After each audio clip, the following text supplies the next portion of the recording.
The U.S. national debt clock is as follows.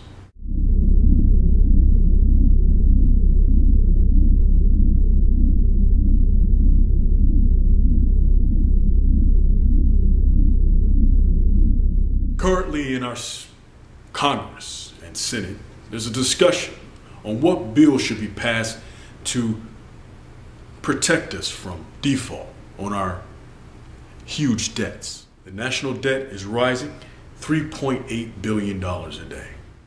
It's not true. China does not own the United States. United States debt is owned by the citizens of the country, and 11% is owned by the Federal Reserve. 8% belongs to China. Because most of this debt is owned by private interests, it means that it was mismanaged by previous administrations of our government that many of the citizens turned their blind eye towards.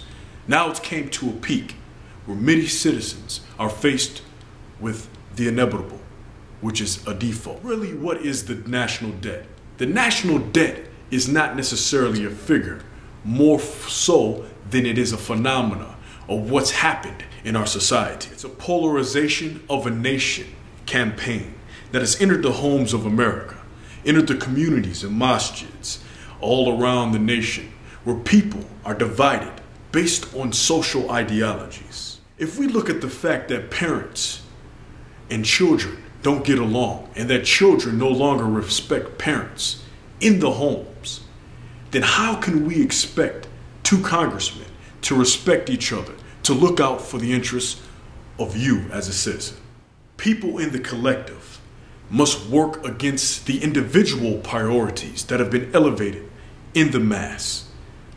In order for us to work towards a collective objective, we have to be less selfish and we have to be less greedy. For it is in this greed and selfishness that the situation of debt has arisen. But if we can't end this greed and selfishness, then America deserves to default. In Islam, one of the principles of Islam that a few Muslims have gotten away from, but the true and righteous Muslims follow, and it is if there's one part of the collective that hurts, then the whole part hurts. A saying that is very much paraphrased from the Prophet. So Muslims believe in a collective push towards the goal.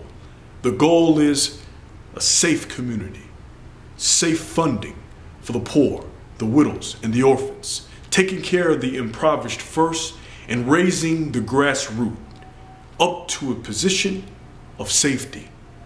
That is the foundation of every civilization.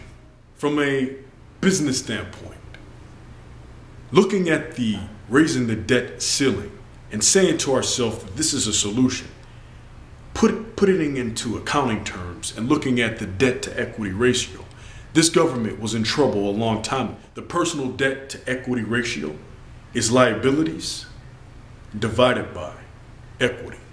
And once you come out with an answer, that will give you your ratio and where you stand as a business, as an organization, and as a government.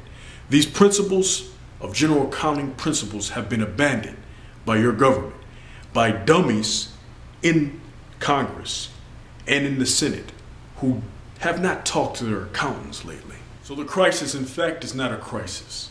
The crisis is a charade as we're watching individuals battle on polarized terms. You need not worry. Your immediate objective is to take care of your home and focus on coming to a spiritual center where you address the question of, am I doing what's right for myself and my family? Not the question, am I doing what's right for myself over my family? Keep your focus in these upcoming months. No drastic moves are necessary. The markets come and go.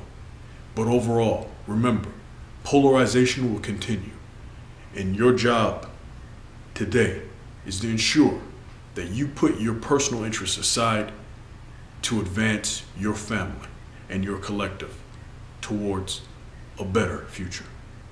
This is your brother Umar, signing out. Assalamu alaikum wa rahmatullahi wa barakatuh.